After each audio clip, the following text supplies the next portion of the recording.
ഓം നമോ നാരായണായ. ഈരേഴു 14 ലോകങ്ങളോടും അതിലുള്ള ജീവഗണങ്ങളോടും ഭഗവാന്റെ ബന്ധം എന്താണ് എന്നതിനെപ്പറ്റി വർണ്ണിച്ചുകൊണ്ട് മേൽപ്പത്തൂർ നാരായണ ഭട്ടതിരി എഴുതിയ നാരായണീയത്തിലെ 6-ാമത്തെ ദശകത്തിൻ്റെ വിവരണമാണ് ഇവിടെ ചെയ്യുന്നത്. ഏവം ചതുർദശ ജഗന്മയതാം ഗതസ്യ പാതാളമീശ തവ പാദതലം വദന്തി പാദോർധ്വദേശമപി ദേവ രസാതലം തേ ഗുൽഫദ്വയം ഖലു മഹാതലമദ്ഭുതാത്ഭൻ. ഏവം ചതുർദശ ജഗന്മയതാം ഗതസ്യ, ഇപ്രകാരം 14 ലോകങ്ങളാകുന്ന സ്വരൂപത്തോടു കൂടിയതും ഈ പ്രപഞ്ചത്തിൻ്റെ രൂപത്തിൽ വിളങ്ങുന്നതുമായിട്ടുള്ള ഭഗവാന്റെ ഓരോ അംഗങ്ങളെയും 14 ലോകങ്ങളോട് ഉപമിക്കുന്നതായിട്ടാണ് ഈ ദശകത്തിൽ പറഞ്ഞിട്ടുള്ളത്. 14 ലോകങ്ങൾ എന്ന് പറയുന്നത് ഭുവ, ഭൂർ, സ്വർ, മഹർ, ജനോ, തപോ, സത്യം, അതലം, വിതലം, സുതലം, രസാതലം, തലാതലം, മഹാതലം, പാതാളം തുടങ്ങിയവയാണ്. ഇതിലെ തന്നെ തവ പാദതലം പാതാളം വദന്തി, ഇപ്രകാരം 14 ലോകങ്ങളാകുന്ന സ്വരൂപത്തോടു കൂടിയ അത്രയും വിരാടരൂപിയായിട്ടുള്ള ഭഗവാനെ അങ്ങയുടെ പാദതലം, അങ്ങയുടെ ഉള്ളംകാല് എന്ന് പറയുന്നത് പാതാളമായിട്ടും അതേപോലെ തേ പാദോർധ്വദേശമപി രസാതലം വദന്തി, അങ്ങയുടെ പാദത്തിൻ്റെ പുറം ഭാഗത്തെ രസാതലമെന്നും ഹേ അദ്ഭുതാത്മൻ തേ ഗുൽഫദ്വയം മഹാതലം വദന്തി, അല്ലയോ അദ്ഭുത സ്വരൂപിയായിട്ടുള്ള ഭഗവാനെ അങ്ങയുടെ കണങ്കാലുകളെ മഹാതലമായിട്ടുമാണ് പറയുന്നത്. ജംഘേ തലാതലമധോ സുതലം ച ജാനു കിഞ്ചോരു ഭാഗയുഗളം വിതലാതലേ ദ്വേ ക്ഷോണീതലം ജഘനമംബരമംഗനാഭിർ വക്ഷശ്ച ചക്രനിലയസ്തവ ചക്രപാണേ. അതായത് അംഗ ചക്രപാണേ, അല്ലയോ ചക്രധാരിയായിട്ടുള്ള ഭഗവാനെ, അധോ തവ ജംഘേ തലാതലം ജാനു സുതലം, അങ്ങയുടെ മുഴങ്കാലുകൾ എന്ന് പറയുന്നത് തലാതലവും അതേപോലെ അങ്ങയുടെ മുട്ടുകൾ സുതലവും ആകുന്നു. കിംച, ഇത് മാത്രമല്ല, ഒരു ഭാഗയുഗളം വിതലാതലേ ദ്വേ, അങ്ങയുടെ 2 തുടകളും വിതലവും അതലവും എന്ന 2 ലോകങ്ങളുമായിട്ടുമാണ് പറയപ്പെട്ടിട്ടുള്ളത്. ജഘനം ക്ഷോണീതലം നാഭിഹി അംബരം ച, അങ്ങയുടെ അരക്കെട്ടിൻ്റെ മുൻഭാഗം, അതിനെ ഭൂലോകമായിട്ടും ഭൂമിയായിട്ടും അങ്ങയുടെ നാഭിയെ പൊക്കിളിനെ അംബരം അഥവാ ആകാശമായിട്ടുമാണ് പറയപ്പെട്ടിട്ടുള്ളത്. വക്ഷ ശക്രനിലയ ച, അങ്ങയുടെ മാനിടമെന്ന് പറയുന്നത് ശക്രൻ ഇന്ദ്രൻ്റെ രാജ്യമായിട്ടുള്ള സ്വർഗവും ആകുന്നു. 3-ാമത്തെ ശ്ലോകം. ഗ്രീവാ മഹസ്തവ മുഖഞ്ച ജനസ്തപസ്തു ഭാലം ശിരസ്തവ സമസ്തമയസ്യം സത്യം ഏവം ജഗന്മയതനോ ജഗദാശ്രിതൈരപി അന്യൈർനിബദ്ധവപുഷേ ഭഗവൻ നമസ്തേ. തവ ഗ്രീവ, അങ്ങയുടെ കഴുത്ത് എന്ന് പറയുന്നത് മഹഹ മഹർലോകമാണ്. മുഖം ജനഹ ച, അങ്ങയുടെ ആ മുഖമെന്ന് പറയുന്നത് ജനർലോകവും. ഭാലം തു തപഃ, അങ്ങയുടെ നെറ്റിത്തടം തപോലോകവും. അതേപോലെ സമസ്തമയസ്യ തവ ശിരഃ സത്വം, സർവരൂപിയായിട്ടുള്ള അങ്ങയുടെ ശിരസ് സത്യലോകവും. ജഗന്മയതനോ ഭഗവൻ ഏവം ജഗദാശ്രിതൈഹി അന്യൈഹി അപി, അതായത് ജഗന്മയതനോ, ഈ ജഗത്തിൻ്റെ സ്വരൂപനായിട്ടുള്ള ജഗത്തായിട്ട് പ്രകാശിക്കുന്ന ഭഗവാനെ, ഏവം ജഗദാശ്രിതൈഹി, ഇപ്രകാരം ലോകത്തെ ആശ്രയിച്ചിരിക്കുന്ന അന്യേഹി അപി, മറ്റുള്ള നിബദ്ധവപുഷേ തേ നമഃ, മറ്റുള്ള വസ്തുക്കളാലും കൽപ്പിക്കപ്പെട്ടിട്ടുള്ള ശരീരത്തോടു കൂടിയ അങ്ങേക്ക് നമസ്കാരം. അതായത് ഈ പ്രപഞ്ചം തന്നെ അങ്ങാണ്. ഇനി ഈ പ്രപഞ്ചത്തെ കൂടാതെ മറ്റ് ഏതെങ്കിലും വസ്തുക്കളോടും അങ്ങയെ ഉപമിക്കുന്നുണ്ട് എങ്കിൽ അത്തരത്തിലുള്ള ശരീരത്തോടു കൂടിയിട്ടുള്ളവനായിട്ടുള്ള ഭഗവാനെ അങ്ങയ്ക്ക് നമസ്കാരം എന്നാണ് അർത്ഥം. ത്വത് ബ്രഹ്മരന്ധ്രപദം ഈശ്വര വിശ്വകന്ദ ഛന്ദാംസി കേശവ ഘനാസ്തവ കേശപാശാഃ ഉല്ലാസി ചില്ലിയുഗളം ദ്രുഹിണസ്യ ഗേഹം പക്ഷ്മാണി രാത്രിദിവസൗ സവിതാ ച നേത്രേ.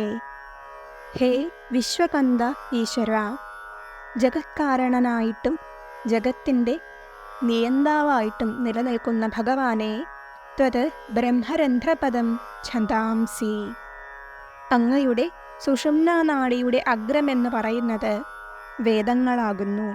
ഹേ കേശവ, അല്ലയോ കേശിയെ വധിച്ചവനെ, തവ കേശപാശാഃ ഘനാഃ, അങ്ങയുടെ കേശപാശം അഥവാ തലമുടി മേഘങ്ങളാകുന്നു.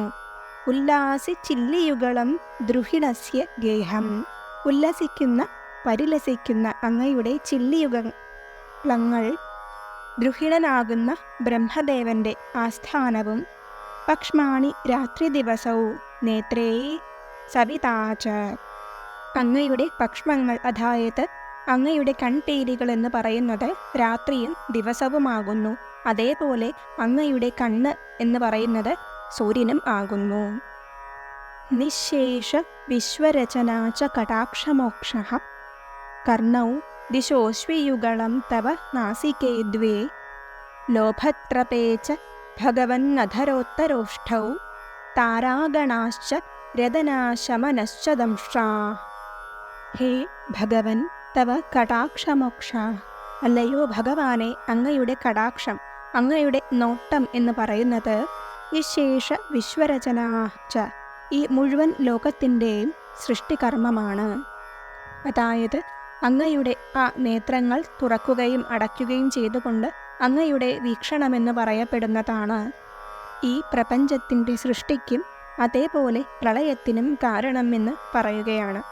കർണൗ ദിശഃ, അങ്ങയുടെ ചെവികൾ എന്ന് പറയുന്നത് 2 ദിക്കുകളായിട്ടും നാസികേ അശ്വിയുഗളം, അതായത് അങ്ങയുടെ നാസികാരന്ധ്രങ്ങൾ അശ്വിനീദേവന്മാരായും അധരോത്തരോഷ്ടവും, അങ്ങയുടെ താഴെയും മുകളിലുമായിട്ടുള്ള 2 ചുണ്ടുകൾ ലോഭത്രപേച്ച, ലോഭവും ലജ്ജയുമായിട്ടാണ് പറയുന്നത്.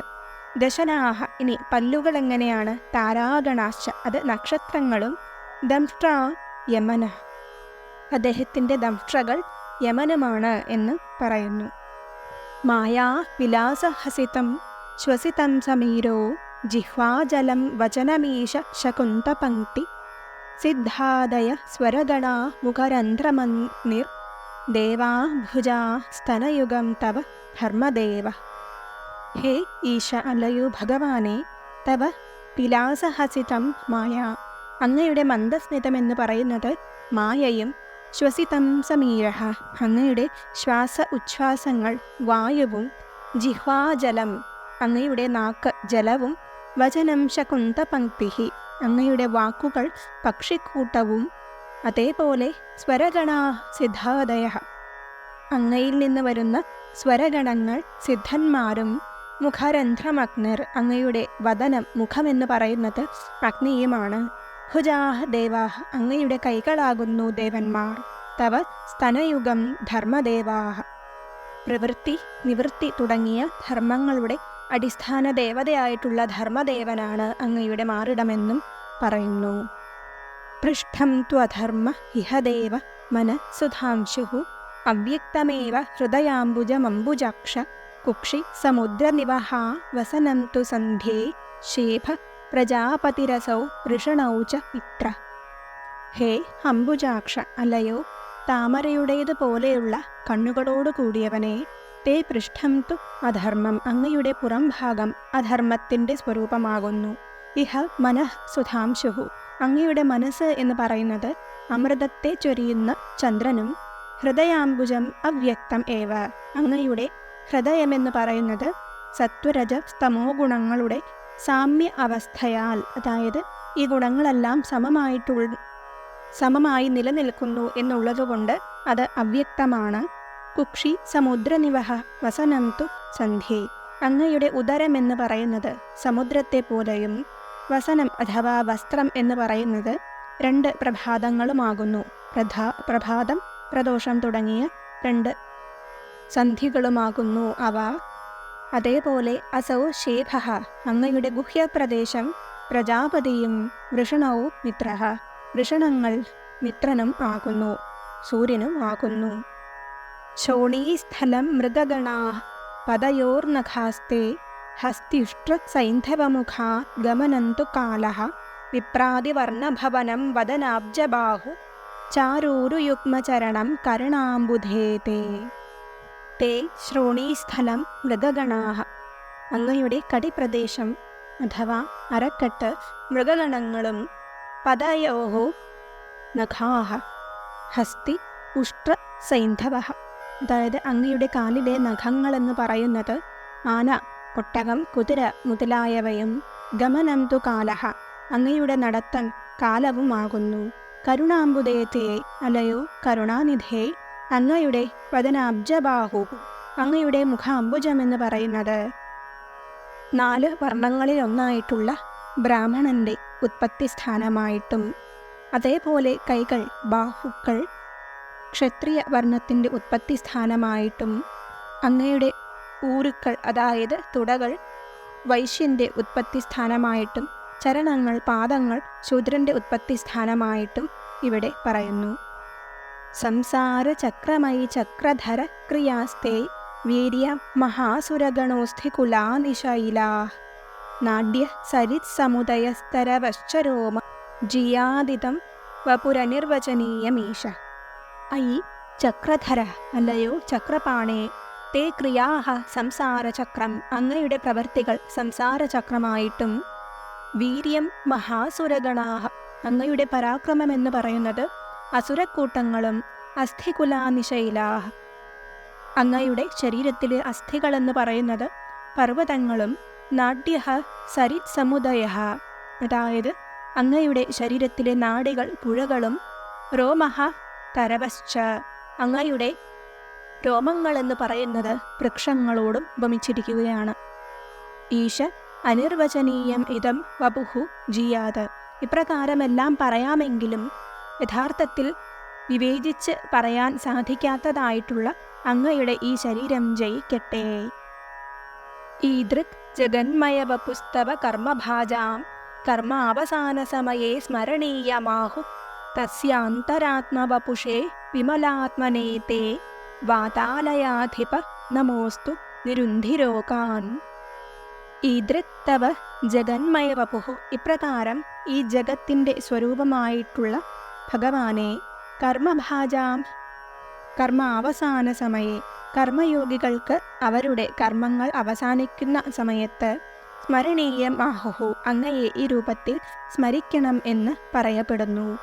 വാതാലയാധിപ അല്ലയോ ഗുരുവായൂരപ്പ തസ്യ അന്തരാത്മവപുഷ ഇപ്രകാരം പ്രപഞ്ചത്തിൻ്റെ രൂപത്തിൽ വിരാട് രൂപത്തിലുള്ള അങ്ങയുടെ വിമലാത്മനേ തേ നമഃ അസ്തു ഇപ്രകാരം വിരാട് രൂപത്തിലുള്ള ശുദ്ധസ്വരൂപിയായിട്ടുള്ള ഭഗവാനെ അങ്ങേക്ക് നമസ്തേ.